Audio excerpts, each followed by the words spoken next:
What type of players pan out the most often, and who are they in this year's draft? Find out next on Locked On Jazz.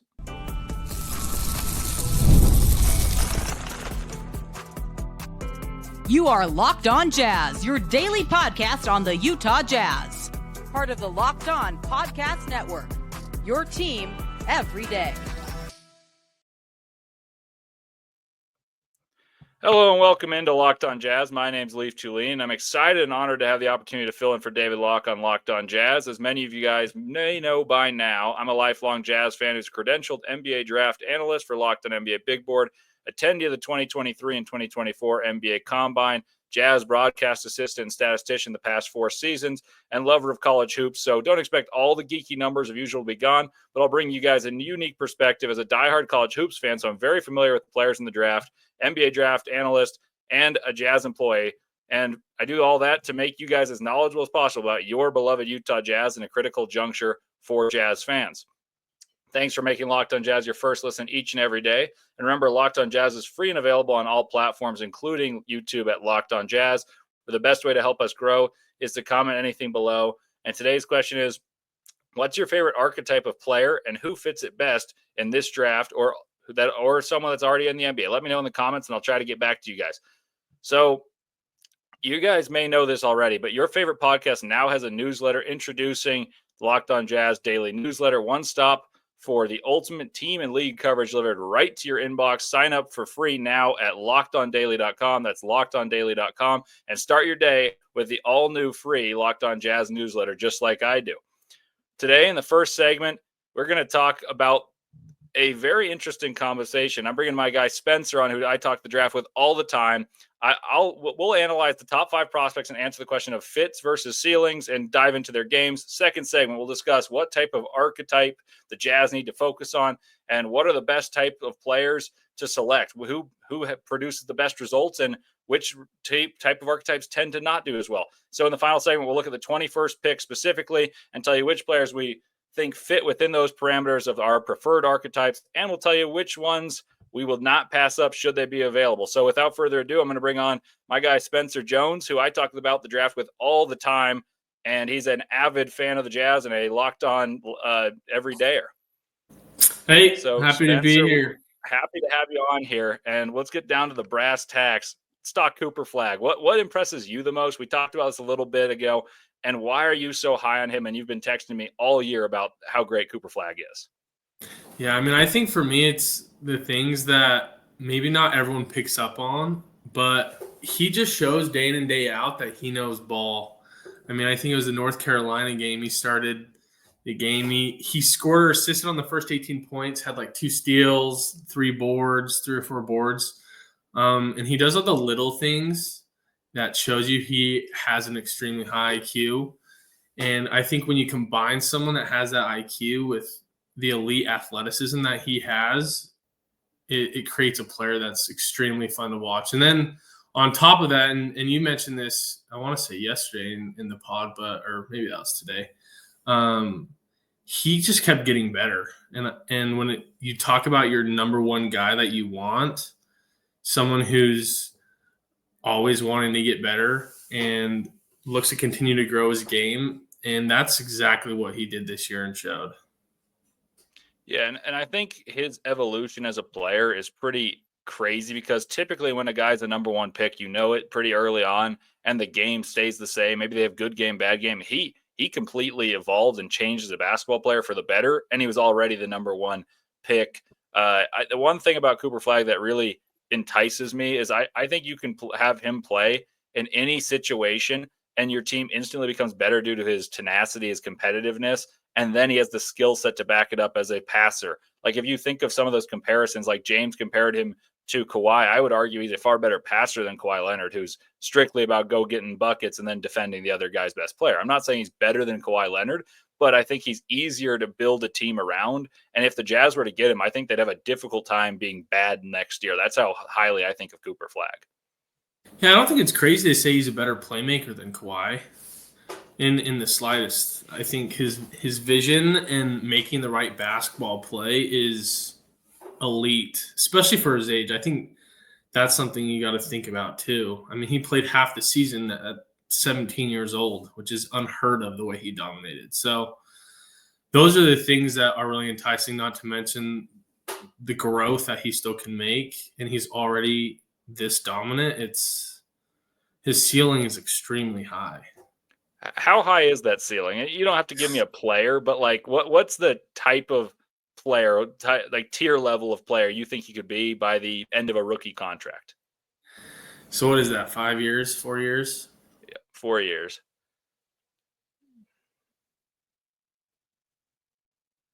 I think that by the end of his rookie year, it wouldn't be crazy to say that he has an All-NBA team. Yeah, he's pretty unbelievable. Is that blasphemy? I'm on board. I'm on board.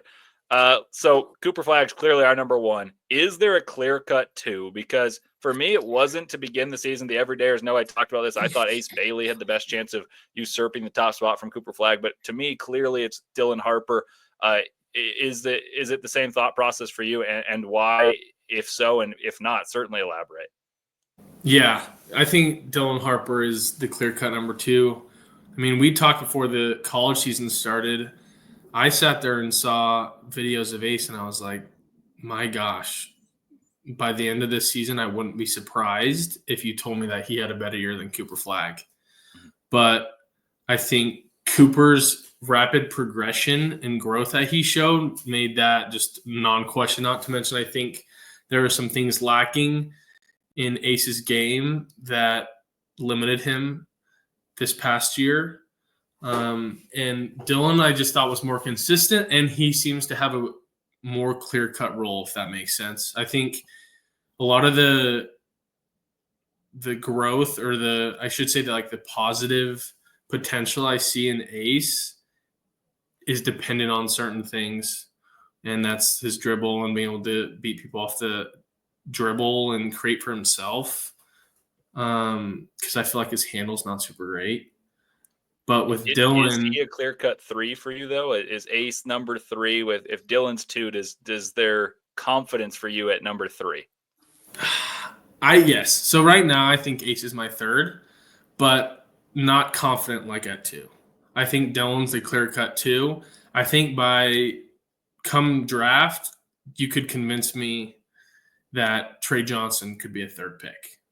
So let's touch on that in just a second. I got a question that a lot of Jazz fans have been asking of me to ask. So I'll ask this to you, and I'll give my take as well. Is there any reason to believe if the Jazz don't pick one or two, or maybe even if at two, that they should consider, we've already got Isaiah Collier or these type of guys, and take needs as opposed to best player available? I don't think there's a reason, but Collier obviously draws some of the similar attention to what Dylan Harper does, getting downhill. Once you get to two, I saw you shaking your head, so we're on board there. But let's talk about three, the comparison of, do we go for a guard because, we already have Isaiah Collier, or is it just best player available, and it so happens that you think Ace Bailey is the best player available? It's 1,000,000% best player available. Yeah.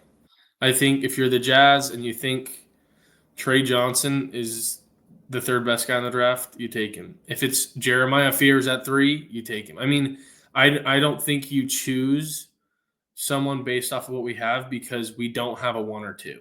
Yep. It's one thing to say, hey, Isaiah Collier shot 40% from the three-point line. He's going to be able to shoot in the league. He's a clear-cut starting point guard. He showed a lot of attributes that you want to see in a point guard and being able to run an offense. But I don't think he showed enough to say that he's your clear-cut franchise point guard. I agree. So here's the question for you. Give me the pitch. I gave my pitch yesterday. You heard it. You've heard it before on Trey Johnson. So give your pitch on Trey Johnson if it differs from mine, and why you have him number 4. So I don't want to spoil it, but his top 4 are the same as mine, as 1 through 4 is what we've just ran down. So why should Jazz fans be optimistic? Should we take Trey Johnson at 3 or 4? As opposed to the, like, hey, it's Ace Bailey and it's clearly VJ Edgecombe that we see in every other board. Yeah.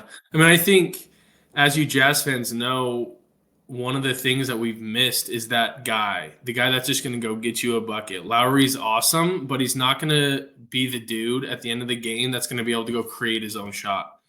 And you see little flashes with Keontae, and he just hasn't shown the consistency you would like from that one or two guy.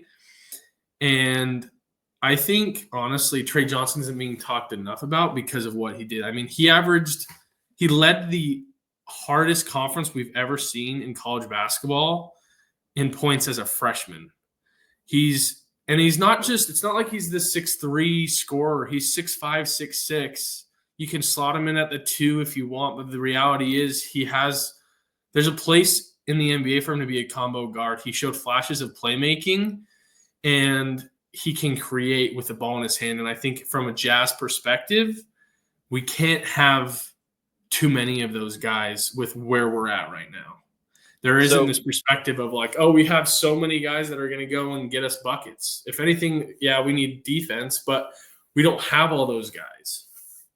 I agree with you. Quickly, before we go to the next segment, we can keep talking about this and the attributes we look for. What's the ceiling for Trey Johnson? Because I gave the pitch of putting the ball in his hands and saying, you know what, this is the point guard, and because of his scoring prowess.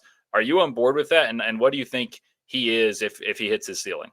Ceiling is in what you talked about with Cooper with rookie throughout his contract career, or rookie contract. How good can he be? I think Trey Johnson could be an all-star.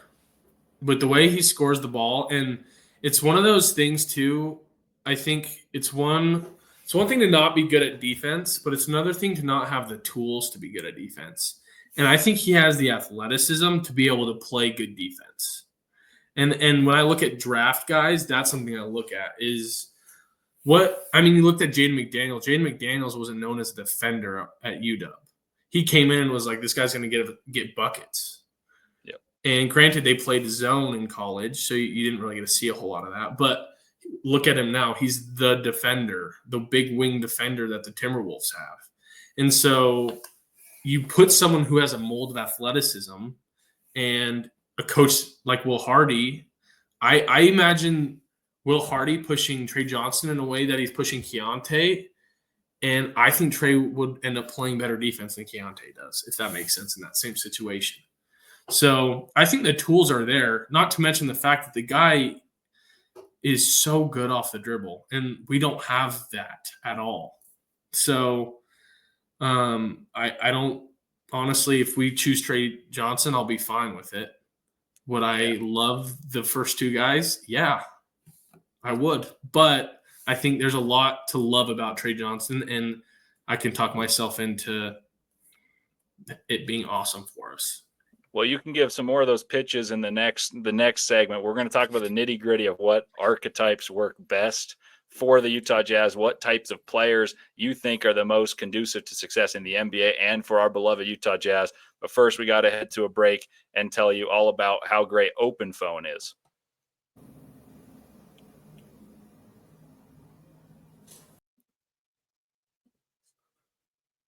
If you're running a business, you know that every missed call is money left on the table. Think about it. When was the last time you had a service emergency? If the first person didn't answer, did you wait? Absolutely not. That's why you need Open Phone. Open Phone is the #1 business phone system designed to streamline and scale your customer communications all through an app on your phone or computer. I love that I don't need to carry two phones. With Open Phone, I can manage business calls and texts from one singular app, whether I'm at my desk or on the go. My favorite feature, it's the shared inbox. Your team can jump into every conversation without missing a beat. The AI call transcripts and summaries save you time on follow-ups and ensures you never lose track of customer interaction, no matter how many customers you have. Open Phone is offering listeners 20% off of your first 6 months at openphone.com/lockedonnba. That's openphone.com/lockedonnba. And if you're switching from another service, Open Phone will they'll even bring your existing numbers over at no extra charge. That's Open Phone. No missed calls, no missed customers. And I also want to tell you all about Amazon Fire TV.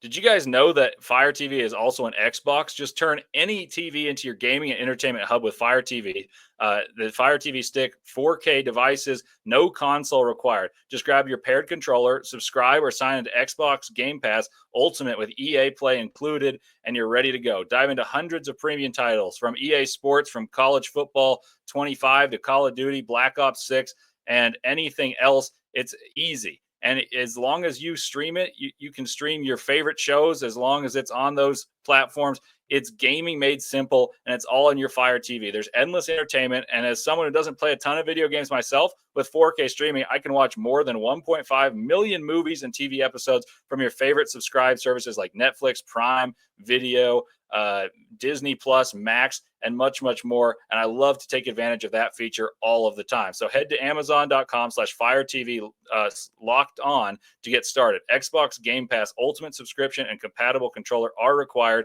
Available on select devices, including the Fire TV Stick 4K, which is the second generation, the Fire TV Stick 4K Max, which is the first and second gen, and then the Fire TV Cube, which is the third gen.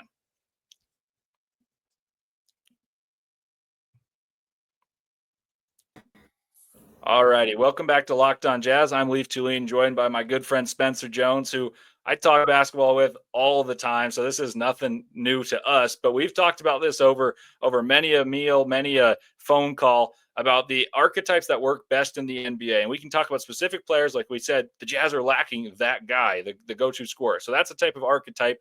And then we would say Trey Johnson could be that. We would say Ace Bailey could be that.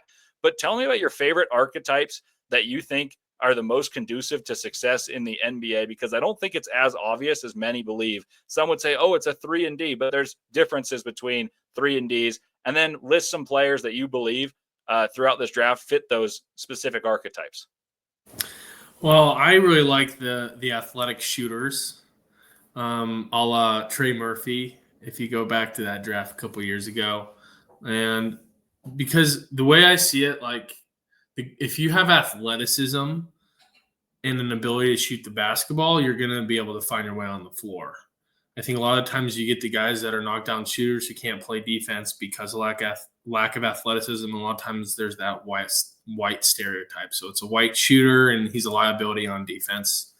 But I think if you find someone who's athletic and long, like I love long shooters, essentially is what I'm getting at. Because there's a lot of versatility that comes from those guys. And like I mentioned earlier with Trey Johnson, if there's athleticism, I think it opens up their ability to be able to do other things, even if they don't show that initially in college.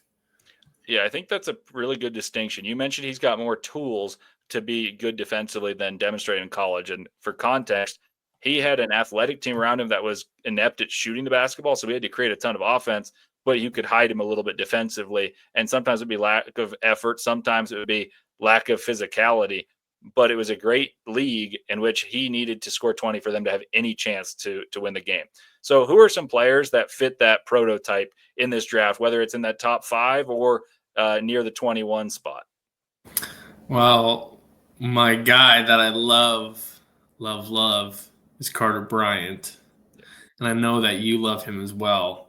And I guess not particularly talking 21-5. I think the guy that I love that's kind of in that middle ground is Noah Senge. He's from, I want to say he's French. Yeah, he's French. But he has this athleticism and length to him, but you can tell he knows how to play basketball. And he's more on the forward side. He think Taylor Hendricks kind of in that sense. You can tell he's played that forward big position his whole life, but he's really athletic. He's really long.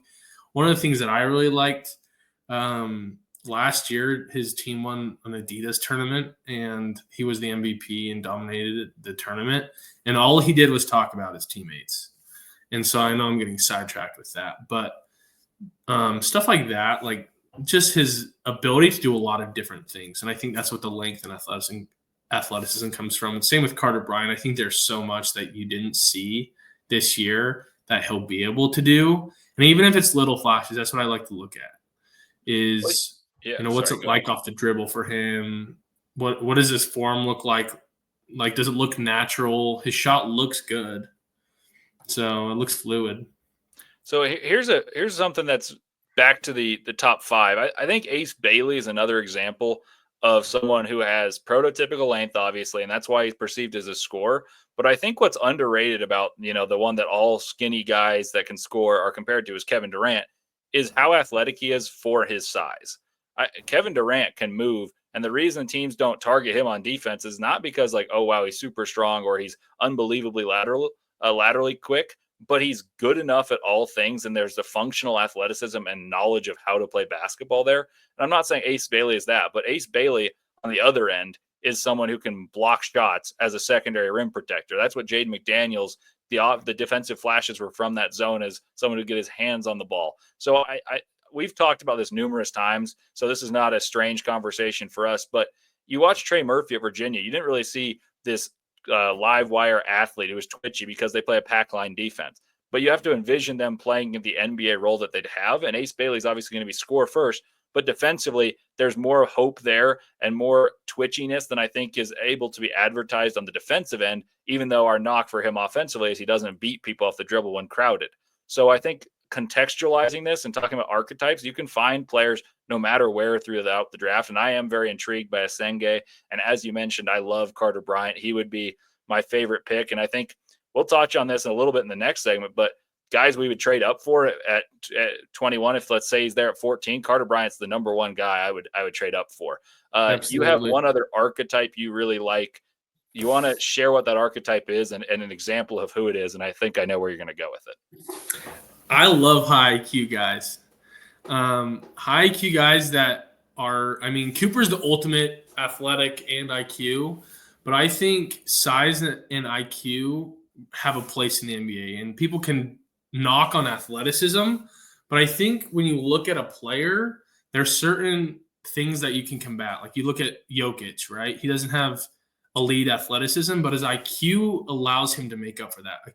IQ and size. Someone I look at in this draft is Derek Queen, for example, right? I think Derek Queen is awesome. He's big and he is very smart. Not to mention, as you all, I'm sure, saw in March Madness, that kid is confident. He wants the ball in the biggest moments, and that's what you want out of your quote-unquote guy, right? And people always question, what's his defense going to look like? He's really slow.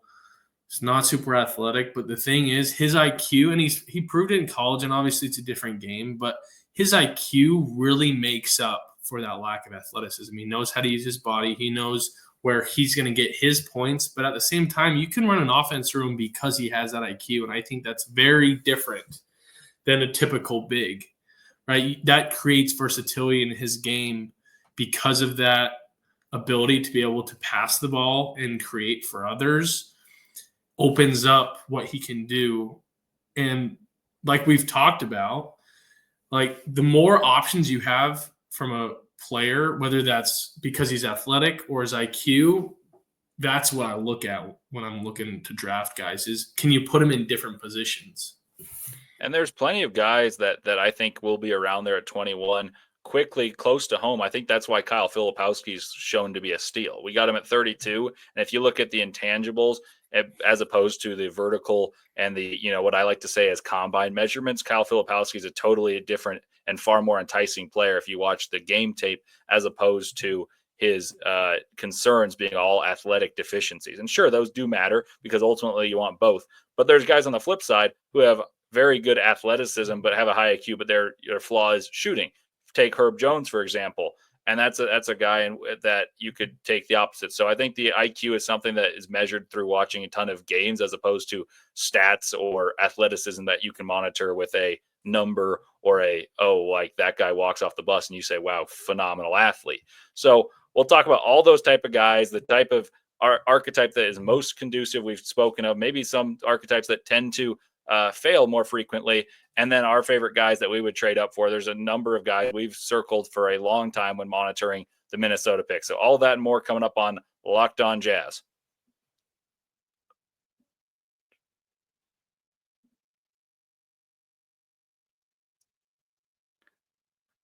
When I found out Skims was making underwear for men, I was intrigued. I've heard so much about their quality from friends and family, so I had to give it a try. Let me tell you, it lives up to the hype. I've always had issues finding the perfect underwear, fit, comfort, or just finding the right style for me. Skims changed all of that. Their men's line offers something for everyone, from boxer briefs to classic briefs, all designed with the perfect balance of style and comfort. I tried Skims Stretch 5 boxer brief, and I'm hooked. These are the perfect underwear for my active lifestyle. They move with me for all of my sports, never lose their shape, and stay in one place all day. Whether I'm working out or just running errands, they're the most comfortable and reliable underwear I've ever owned. Plus, the lightweight material feels amazing, almost like you're wearing nothing at all. Shop Skims at skims.com/lockedonnba and Skims stores and let them know we sent you. And after you place your order, select podcast in the survey and select our show in the drop-down menu that follows. And we kindly appreciate that, and you'll be rewarded accordingly. Also, I want to tell you guys about Intercap Lending, one of the largest independent lending companies. They're hyper responsive, able to adjust to the times, and in fact, embrace change and excel in the changing environment. They have tons of borrower experience. And, you'd expect it's a small company with how well they treat you, but no siree. 44 states they're a direct issuer in, and it's not just Utah. So you can service your own loan, find a long-term relationship that's better for the consumer. And Steve Carter is our own personal loan officer at Locked On Jazz. So make sure to call him at 385-800-8528. And make sure you tell him you're Locked On Jazz listeners and get the corporate discount. And Intercap Lending, NMLS number 190465. So for more information, visit intercaplending.com.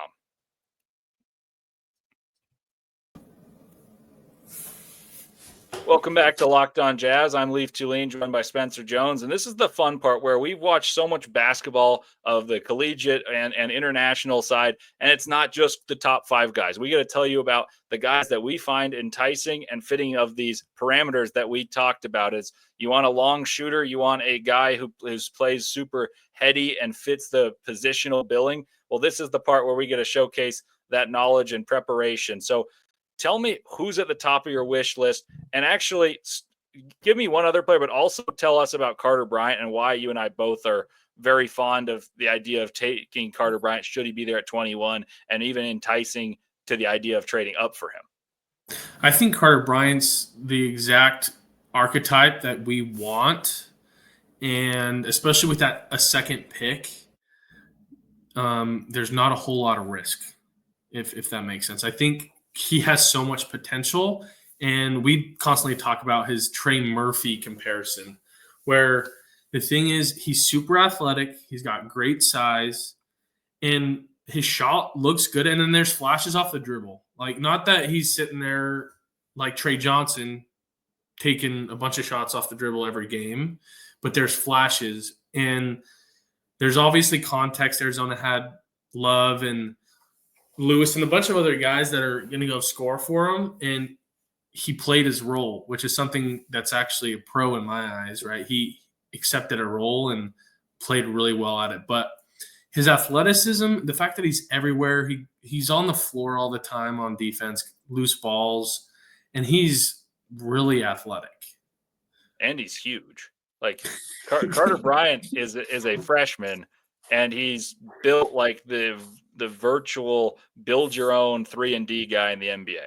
Like he has shoulders that are super broad, and typically those guys who are kind of strong and stockier don't have the length that Carter Bryant has. And then those guys don't shoot it like Carter Bryant can. Like his form's very picturesque, prototypical, slides his feet defensively. And like you said, a lot of players don't play their role if they're typically used to being the best player on their team at every stage of their life and struggle to acclimate to a role. And maybe that happens in college, maybe it happens in the NBA.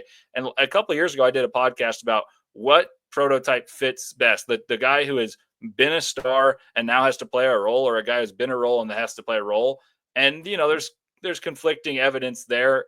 But one thing's for sure, guys like Carter Bryant don't come every day and accept a role. Those guys are typically catered to as the star. And the fact he was mentally able to say, you know what, I'm going to accept this role and thrive in that role and grow in that role throughout every game and every stage of the season, which was at times tumultuous for Arizona.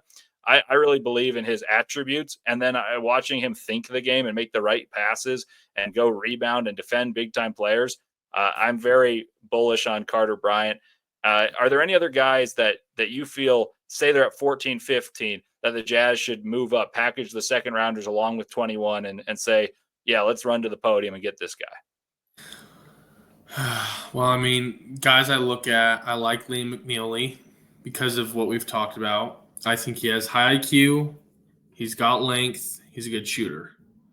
Those are the three things I look at. I like it a lot. And there's a perceived role. I don't think we pick for superstar with our second pick, but you show the guys, or you pick the guys that have shown that they can play a role. And Liam McNeeley has, at UConn, had moments where you're like, wow, this guy's legit. You know, he can go get you 18 a game in the NBA. There's times when it looks that way, I should say. And then there's other times when you're like, you know what? He can just be a knockdown shooter, pass the ball. He knows how to play basketball. And I think that goes under the table sometime or pushed aside. Sometimes you just need guys that are going to be able to play their role rather than constantly shooting for the stars. Yeah, I am of the mind that when you're picking at the very top of the draft, you got to look for a dude who can be the franchise-altering talent. I say that all the time on Big Board and on here. The Jazz need to find someone who can be that guy in these picks, and there shouldn't be safety weaved into the decision of who to take. But it doesn't mean take someone that you don't believe in having the baseline of success. At 21, you could sell me either way, that you go for a swing. But I do think there's a lot of players here that fit the parameters of, hey, I've played a role in collegiate basketball. I excelled in that role. And the Jazz already have a ton of youthful pieces. Let's find a guy who's comfortable playing a role and hopefully develops into a steal. I think more and more teams are opting to play that way because, you know, it pays to have a guy on a rookie contract who is a contributor. Think of Christian Brown for the Nuggets. Think of guys in that vein, Jaime Jaquez for the Heat. And those guys are vital to successful organizations, and the Jazz want to emulate that. I think there are guys that are very good role players available at 21. Who would be don't you think that changes? Because you asked me for 14. Because my opinion changes at 21. I would say because I'm on board with that. But at 14, if Liam McNeely's on the board, I mean, why aren't you taking him?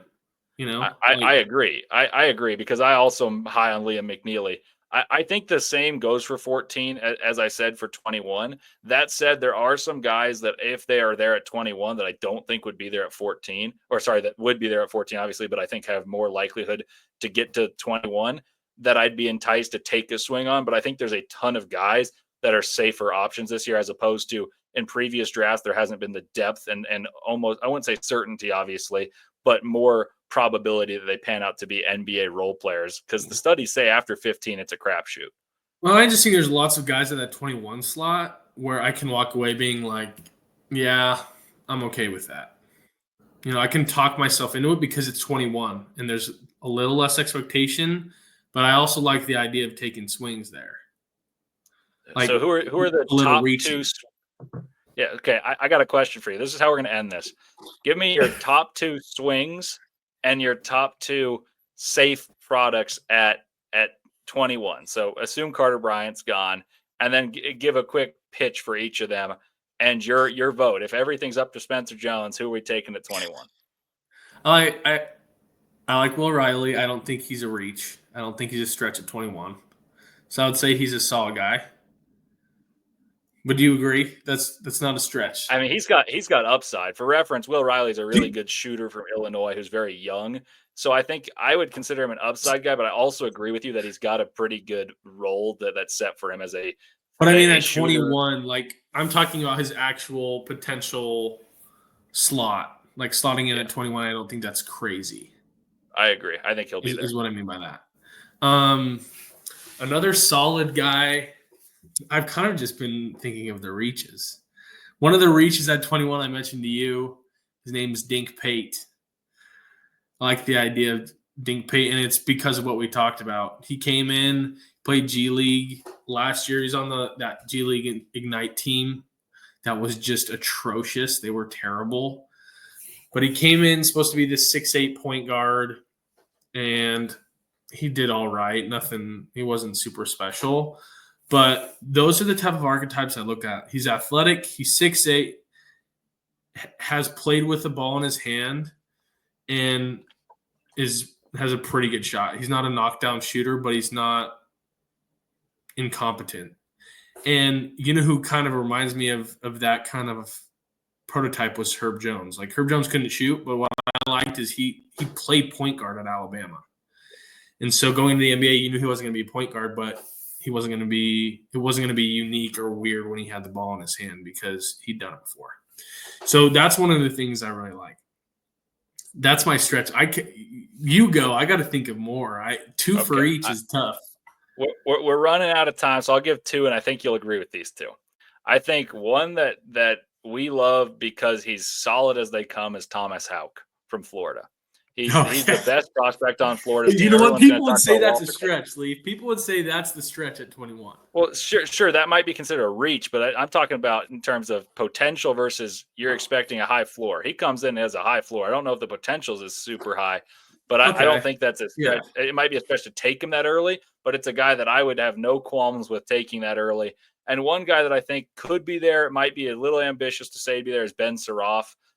He's an international player who's a 6'6" guard wing that I think can do more with the ball than you may anticipate at that spot. You kind of same with Will Riley, a guy that has the skill set to be picked higher, but production level and consistency may not be as consistent as you desire to take in the lottery. So maybe he falls to 21. And those are two guys for completely different reasons I like. I know the saying is cliche, but if he's there at 21, you're running to the podium unless you took Dylan Harper at 2. Yeah.